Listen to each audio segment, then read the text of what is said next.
So hello everyone, my name is Shashi banks. और आज के इस वीडियो में हम लोग देखने वाले हैं फंडिंग पिप्स के बारे में कि फंडिंग पिप्स का हमें अकाउंट परचेज़ करना चाहिए या फिर नहीं करना चाहिए, और कैसी प्रॉप फॉर्म में क्या पे आउट देती है, और सबसे ज़रूरी बात कि इसका अकाउंट हम लोग कैसे परचेज़ कर सकते हैं, उसका प्रोसेस क्या रहेगा। तो चलिए समझते हैं। सबसे पहला सवाल कि क्या ये प्रॉप फॉर्म पे आउट देती है या फिर नहीं देती है, और ये कैसी प्रॉप फॉर्म है। तो इंडस्ट्री में सबसे बेस्ट कोई अगर प्रॉप फॉर्म होगी तो वो सिर्फ या तो फाइवर्स है या तो फिर फंडिंग पिप्स है। तो पे आउट के कोई डिनाइल के चांसेस नहीं है। और मैंने एक खुद से प्रॉमिस किया था, मैं सिर्फ उसी प्रॉप फॉर्म का रिव्यू बनाऊंगा जिसमें मुझे पर्सनली या फिर पे आउट आया होगा या फिर मेरे किसी फ्रेंड को आया होगा। तो फंडिंग पिप से मेरे एक फ्रेंड को पे आउट आया हुआ है, इसलिए इसका एक रिव्यू वीडियो बना रहा हूँ। हाँ, मेरे तरफ से एक गोट फंडेड ट्रेडर का भी रिव्यू पेंडिंग है।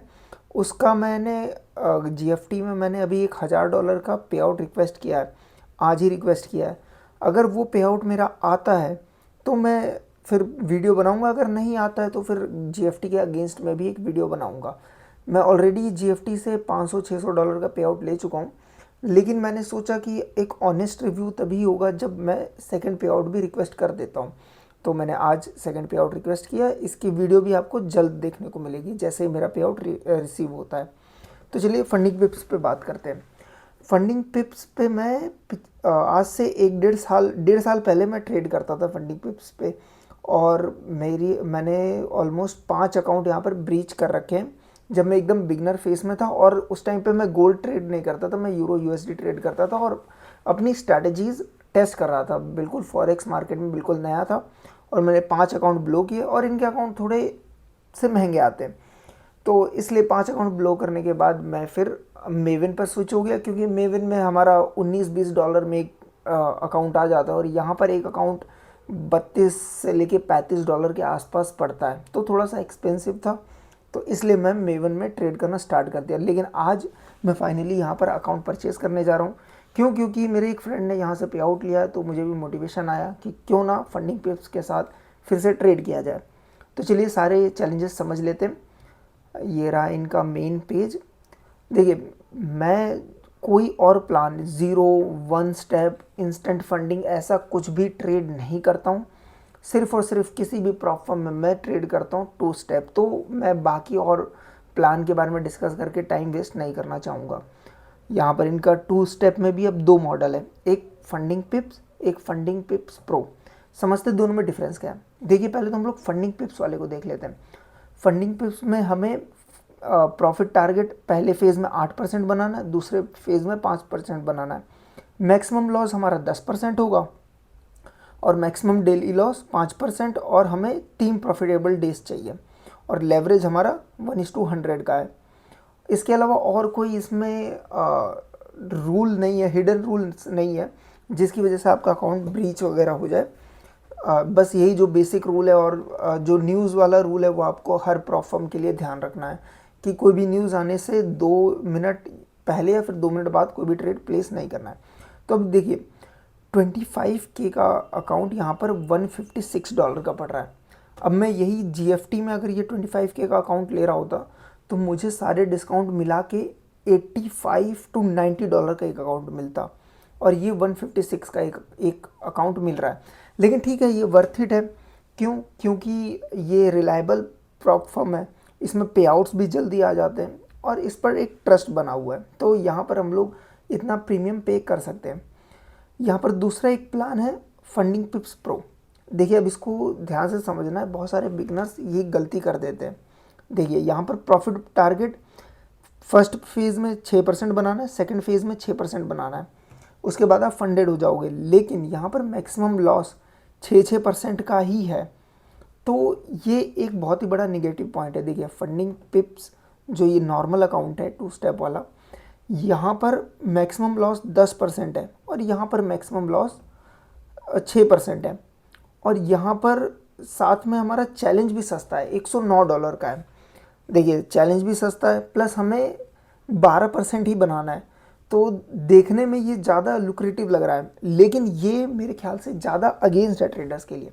देखिए, इसको मैं एग्जांपल से समझाता हूँ।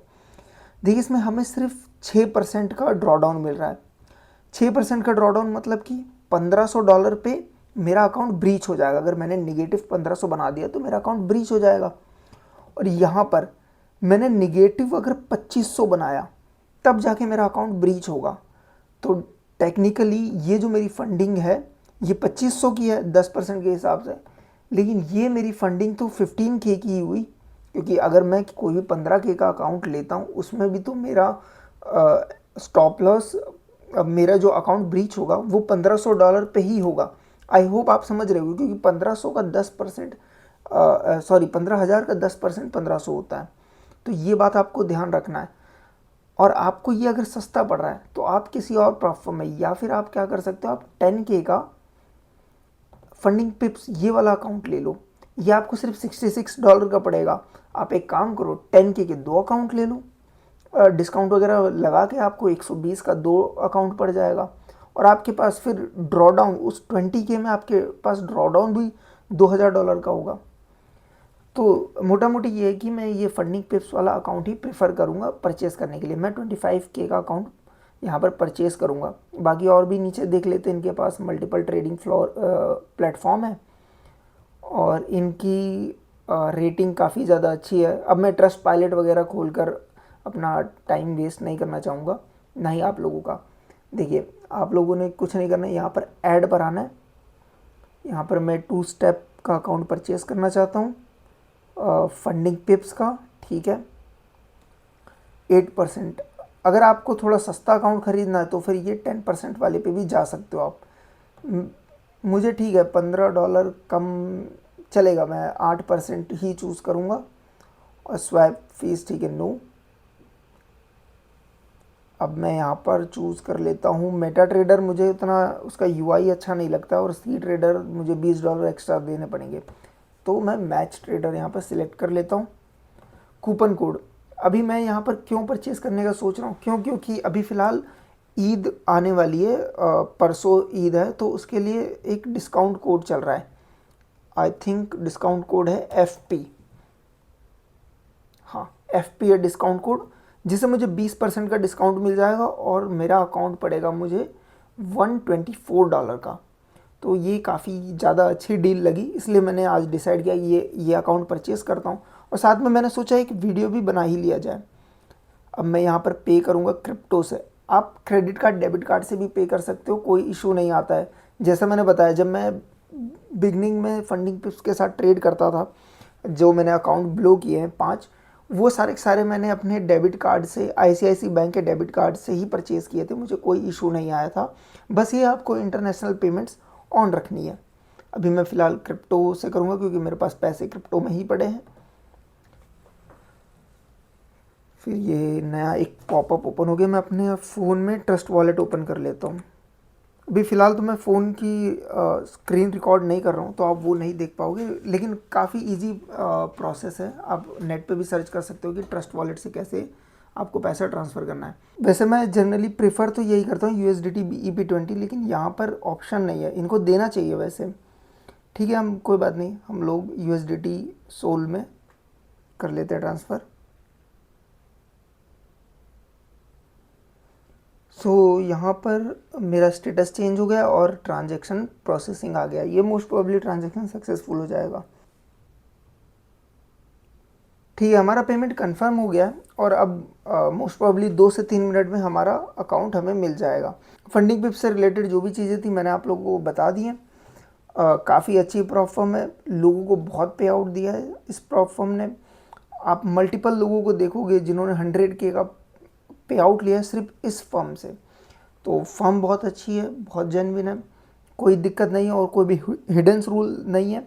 अगर आप अफोर्ड कर सकते हो, देखिए मेरा सजेशन ये रहेगा, अगर आप बिगनर हो तो GFT और मेवन की तरफ जाओ, क्योंकि एज अ बिगनर आप 10 अकाउंट तो ब्रीच करने ही वाले हो। ऑलमोस्ट 10 अकाउंट से कम तो मैंने आज तक किसी को नहीं देखा प्रॉफिटेबल बनते हुए। तो 10 अकाउंट अगर आप ब्रीच करने वाले हो, और अगर आप $35 का एक अकाउंट ले रहे हो, देख लेते हैं अभी आज के टाइम पे कितना चल रहा है। अगर आप $35 का भी एक अकाउंट ले रहे हो तो आप 10 अकाउंट आपका $350 हो गया। लेकिन अगर आप $20 के अकाउंट ले रहे हो तो आपका $200 हुआ। आपका $150 का फ़र्क आ जा रहा है। तो एज अ बिगनर $150 काफ़ी बड़ा अमाउंट हो जाता है। एक बार आप कमाने लग जाते हो तो फिर ये इतना बड़ा अमाउंट नहीं रह जाता है।